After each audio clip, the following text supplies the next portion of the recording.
Well, hi, Jean. So, everyone, this is Jean Shenk, and today we have the privilege of talking to her. She is an aortic dissection survivor. So, Jean, please tell us how did you first discover that you had aortic dissection? How did that happen? Well, when I was young, about 8 years old, I was diagnosed with Marfan Syndrome. And as I grew to learn more about the condition, as I grew older, I got to learn that aortic dissection was a risk of Marfan Syndrome. And so, as I was aware of this as I grew, and I had a pacemaker very early in my life, and some small complications from it, a leaky mitral valve. And so I was always monitored closely by doctors. And when I was 20, I got married and began working in retail. And as I was working in retail, I was exerting myself probably more than I should have and more than I knew I should have been. Okay. And one night I came home from work and was having chest pains for a week or so and decided that, okay, this is probably going to be where I need to call my doctor. And before I even could get that thought out, I started having excruciating pain. Mm.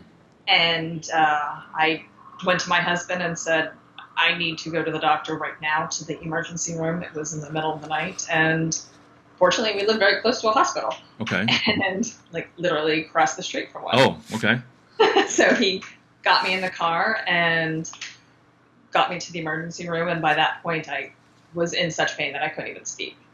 And they got a wheelchair out to me, and I was saying over and over, just, I have Marfan, it's my aorta, I have Marfan, it's my aorta. Okay.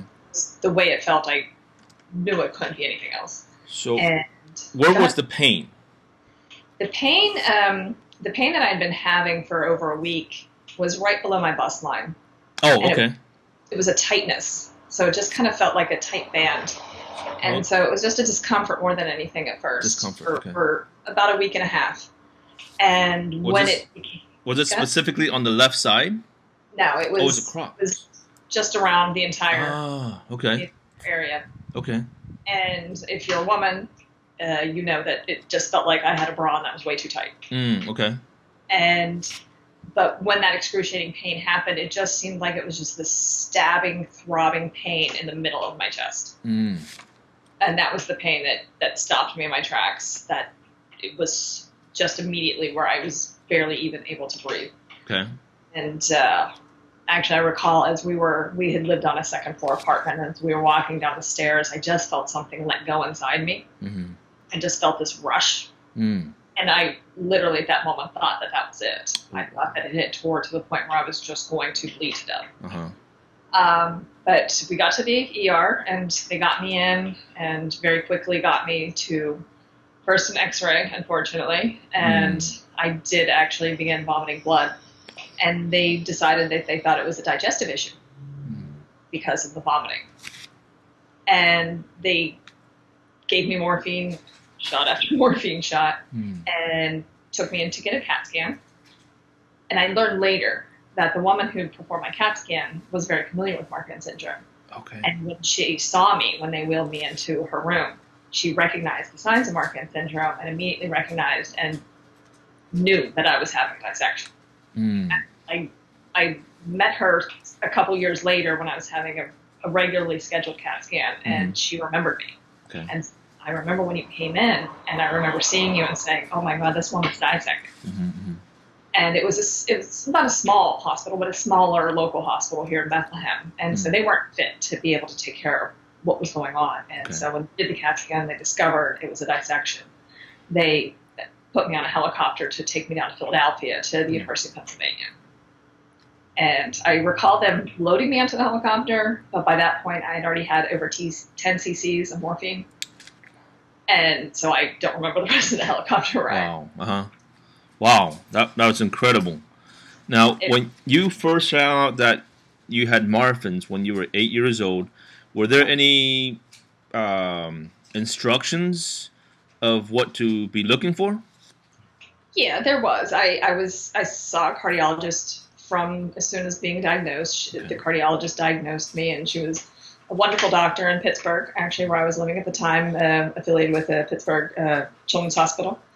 And she followed me very closely up until I left college and moved out to Bethlehem, actually. And I did know that I needed to not exert myself. I couldn't really participate in sports, physical activities, contact activities.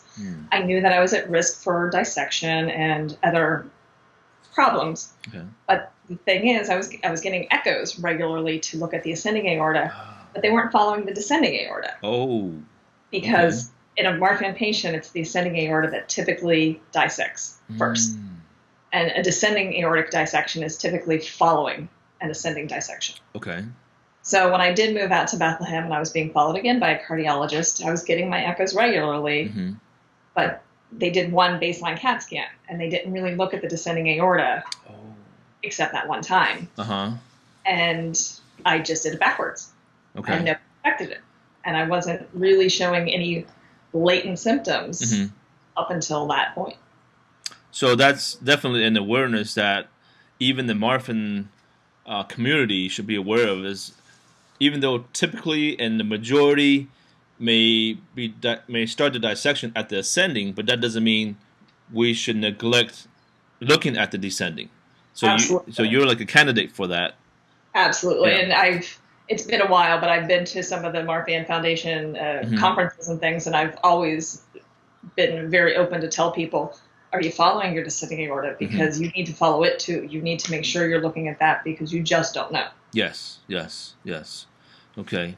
So kind of back up a little bit, and maybe for people that maybe only heard of Marfan but don't really understand, what caused you to even go as an 8-year-old to find out that you have Marfan's? So, this for parents that have maybe small kids, right? What would bring them in to say, oh my goodness, what if my kids have this? What brought you in? Well, what initiated it actually, and I will say I was always a fairly tall, really, really skinny little kid. Okay. And I had very, very bad eyes. I had to have glasses at 4 years old. I got my first pair of glasses, and very thick Coke bottle kind of glasses. Okay. And the eye doctor apparently, even at that point, suggested this, but didn't really push my parents about it, didn't really suggest that they should really pursue it, and they didn't know what it was, and so they didn't. Well, my mother was a single mother, and when she did get remarried, we had health insurance enough that we could go to a family doctor. And when we went to this family doctor and she listened to my heart, she heard an abnormal heartbeat. Okay. And my heartbeat was also very slow. It was beating at 38 beats a minute. Oh, wow. My goodness, you were running marathons at 8 years old. Right? No, it just wasn't beating right. And so she suggested that I be sent to the cardiologist to check the heart.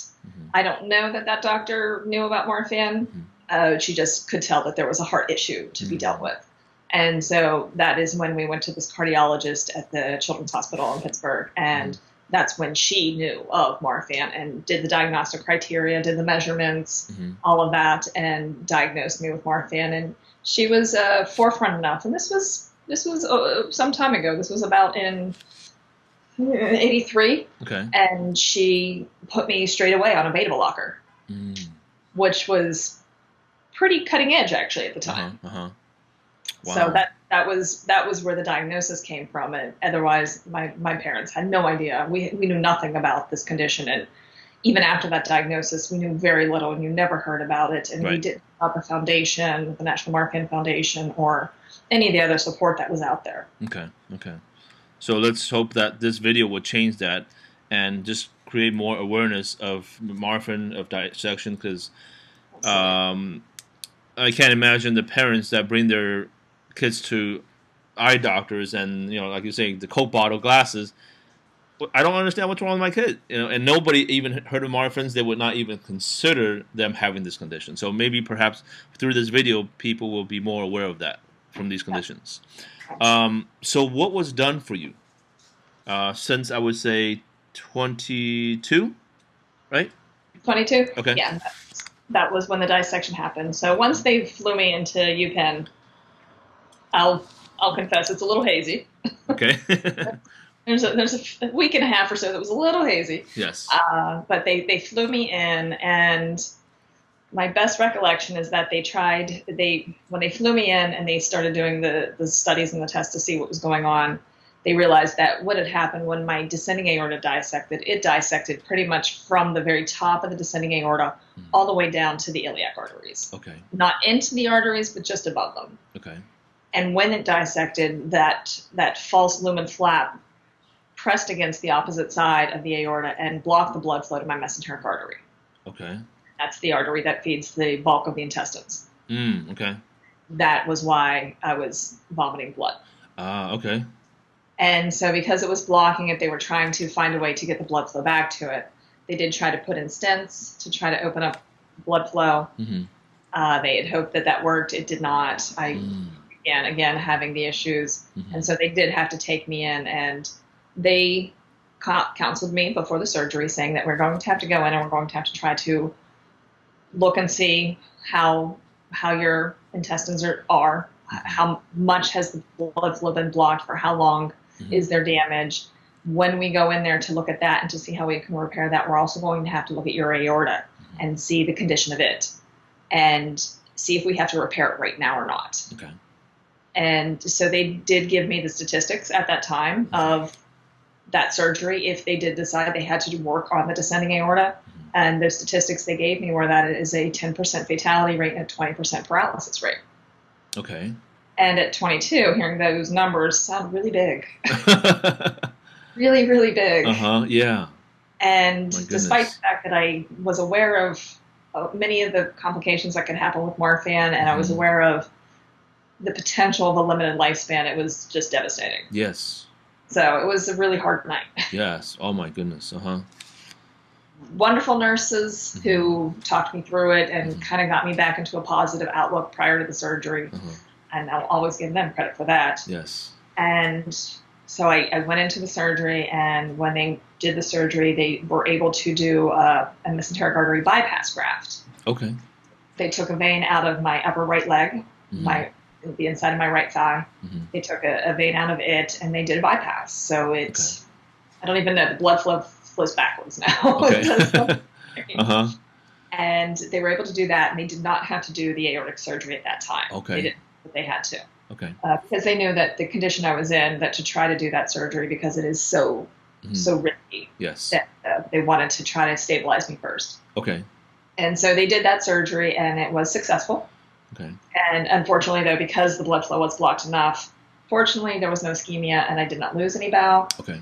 But there was enough damage that I couldn't eat for 3 weeks. Oh. Wow. So I was hospitalized for about a month.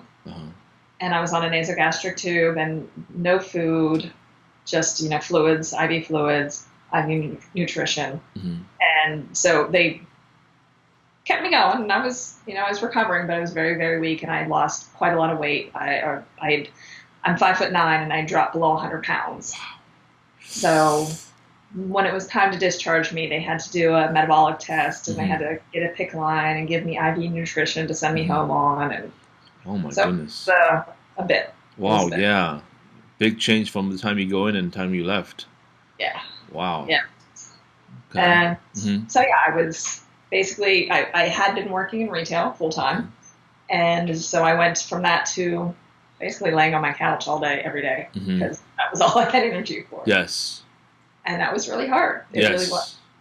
And I was starting to feel a little bit better, and I was starting to get out a little bit more, and I was still on the IV nutrition, and so it had built my weight back up, and it was, doing positive things, and I was getting out and about, but I was having lower back pain.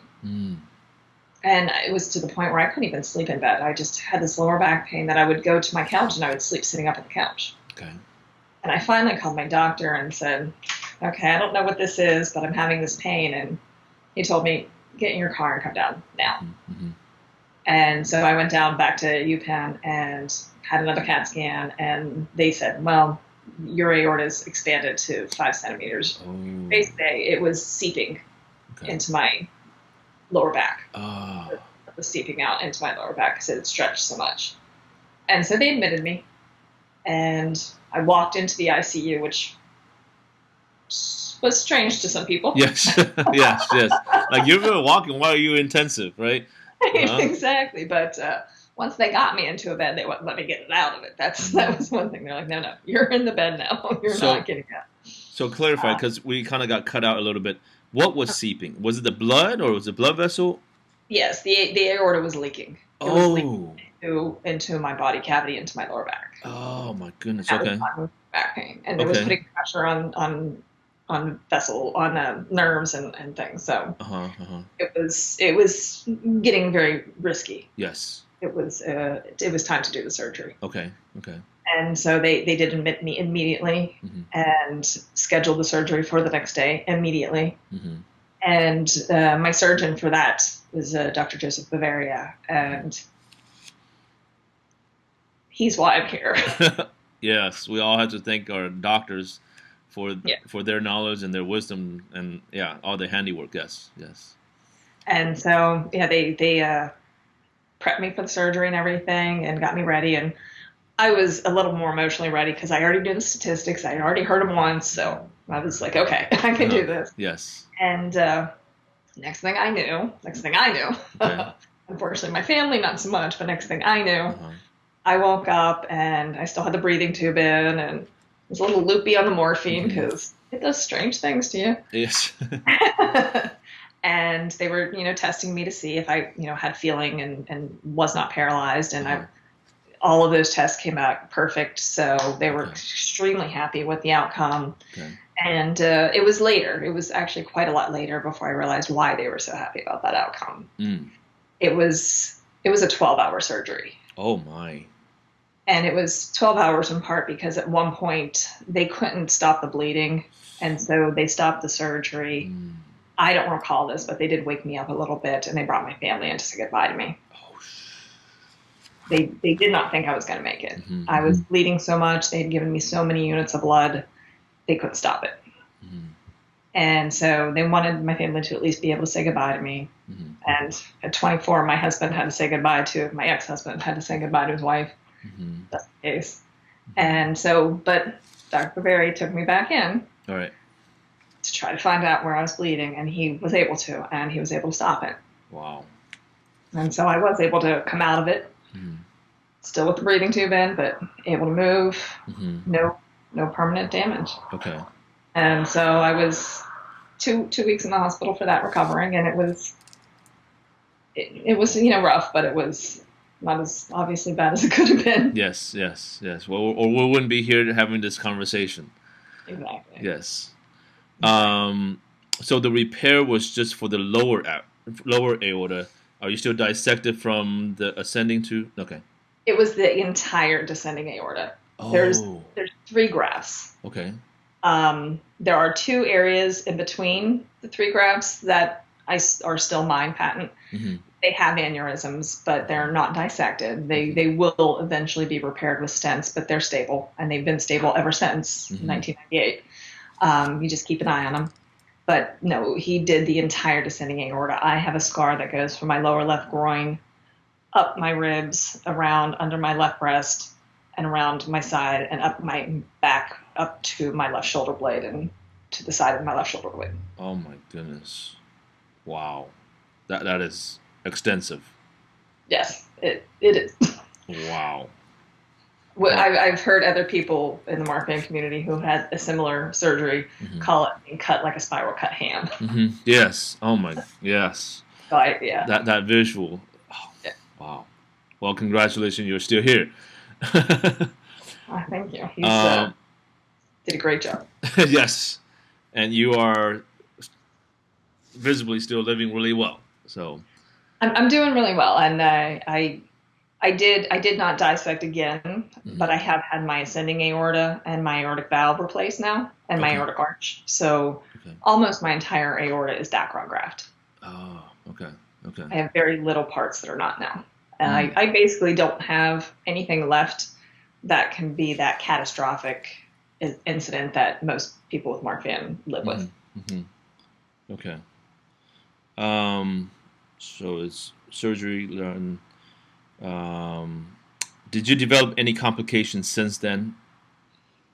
And not so much from the aorta and the aortic surgery. I mean, just life, right? It's just yes. Pry your ribs open, they cut you open all different ways, and you're gonna have aches and pains that maybe you wouldn't have had normally in life. Yes.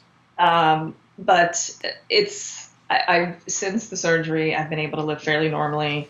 I do have, like I said, I do have these two parts that we keep an eye on, and I probably have some stents. Mm-hmm. I had a small complication after the surgery Mm-hmm. where some blood clotted and built up around the heart and my Mm-hmm. left lung. So I did have to go back a few months after that surgery to have a thoracotomy done to clean that out, Okay. which, hell, after everything else. That was easy. Wow. Okay. That's good Yeah. to hear. Did life change for you Oh, since then? absolutely. Absolutely. Okay. It completely derailed everything that I had planned. Mm-hmm. Mm-hmm. I was working in retail temporarily because I just got married and I was waiting to go back to school. I was going to be a genetic engineer and Mm. get my degree and become a geneticist and all of these things. And I was actually, that happened in the spring of 98, and I was going to go back to school in the fall of 98. Mm-hmm. That didn't happen. Mm. I ended up on disability for 3 years, Wow. actually. Okay. And part because of the aorta, but then it just kind of things snowballed. I had a mitral valve prolapse, and so Okay. they were keeping an eye on it as well. Well, it became necessary to fix it, Mm-hmm. and so they had to fix the mitral valve, and I needed a new pacemaker, Oh. and I needed a tonsillectomy because the TEE they did for the mitral valve messed up the tonsil. Oh. And so it just all snowballed those 3 years that I just had surgery after surgery after surgery. My goodness. And it just, every time then I tried to go back to school, I ended up back in the hospital. Hmm. So at that point, I just kind of said, okay, I'll take a hint. Don't go to school. Stop, I want Sheesh. to find a job. My goodness. Uh-huh. So I did. I found a job, and it was a decent enough job, office work kind of thing. And I've kind of just progressed that way over the years, just working my way up into different office jobs and into different, more advanced office jobs. And Okay. so it just completely derailed to where I ended up getting divorced, and then I finally did get a degree. I got a business degree, and now Okay. I'm working in a company on a global level, working Mhm. with the business processes. I like my job, and I like my company, and I like what I do, but it is absolutely completely different from what I ever expected I would be doing. Yes. Yes. Well, you kind of moved on. You found new career, something Exactly. that was whatever your ability can do. That's what you do. So Exactly. okay. And I'm probably doing more now than I might have done had I followed the path I thought I was going to follow. Mm. I travel constantly. I travel all over the world, and I love it. And Yeah, it's you always okay. wanted to be able to do, and I'm now doing it. Right. Okay. Well, I guess that's good. It works out. Uh-huh.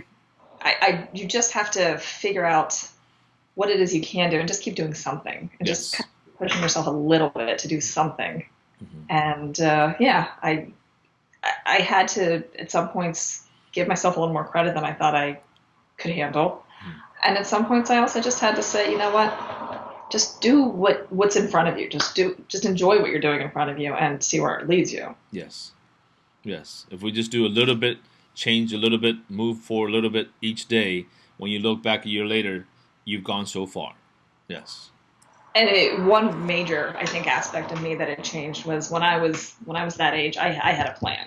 I was Mm-hmm. going to do this, and then I was going to do this, and I was going to do this, and then I was going to do this, and by this age I was going to do this, Mm-hmm. and I don't do that now. Mm-hmm. And that's for good and bad. Mm-hmm. In some ways, I think it's good because it leaves me open to just take advantage of an opportunity when it shows up, rather than say that, well, that's not part of my plan. Mm-hmm. Right. But in some ways, it also makes it so that I'm not a planner. I don't sit there and I don't plan out a path. Uh-huh. And so I might be missing opportunities because I haven't built myself up to take advantage of them. Okay. So I think it's had both positive and negative. Yes. It's given me that I'm just going to take advantage of life and enjoy it now. Yes. Yes. But it's kept me maybe from developing myself and planning my life. Mm-hmm. Yes.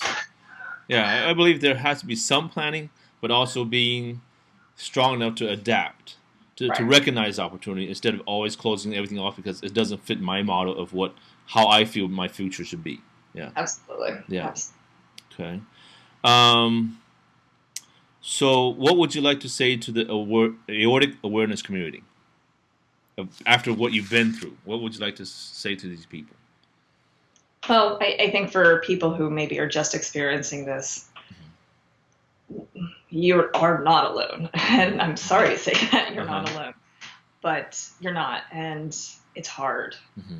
And find those people that can help you, that have been there. It does make a difference. Find those people who, even if they haven't been there, they've been around people who've been there. They've seen it. They know it. I will always give credit to this one particular nurse. And it was the nurse who kind of brought me out of my depression when I was first given that statistic about how that surgery could possibly go. I was 22 and I was basically told in my mind, oh, you're going to die. Right. 10% isn't you're going to die, but in a 22-year-old, 10% is, oh my God, I'm going to die. And this nurse, I curled up into a little ball and I just was like, I'm just going to go to sleep now for the next 16 hours until the surgery. And I didn't talk to anybody. I didn't talk to my family. I just shut myself down. And she kind of came in and she prodded me a bit and she talked to me and she talked me through it. And she told me, you see this gentleman over here, he's 80 and he just went through the same surgery and he's doing great and you're young and you're strong and you can do this. And when you start getting into those low points, find those people who can help you find that it's not as low as it feels. And that's, I think, the thing that you really have to do is you always have those low points. It's always going to happen, even throughout. Even I still now have them at times where you're just like, oh, why does it have to be so difficult? Why do I have to have so many doctor's appointments? Why do I have to take so many medications? Find those people who are also going through it, who can also sit there and prop you up a little bit and tell you, what, it's worth it. It's still worth it. That's very true. We all need those kind of people in our lives. Yes. And life is difficult already on its own, and on top of that, this.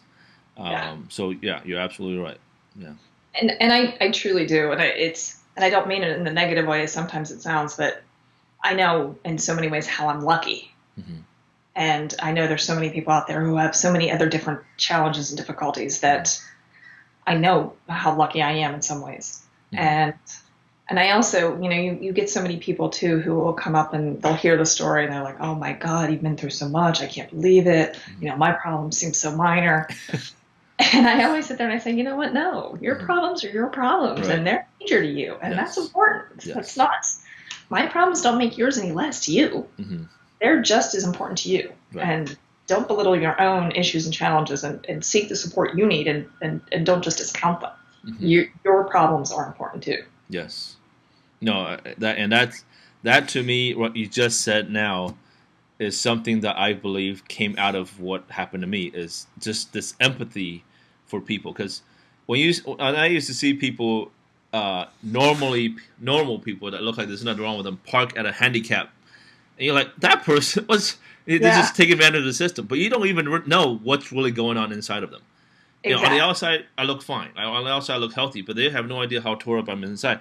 And I just stopped judging people, right? Because you just don't know what they're facing, what they're going through, and if they were taking advantage of the system, that's on them, right? But I need to stop judging other people because of what they look like or what they don't look like outside.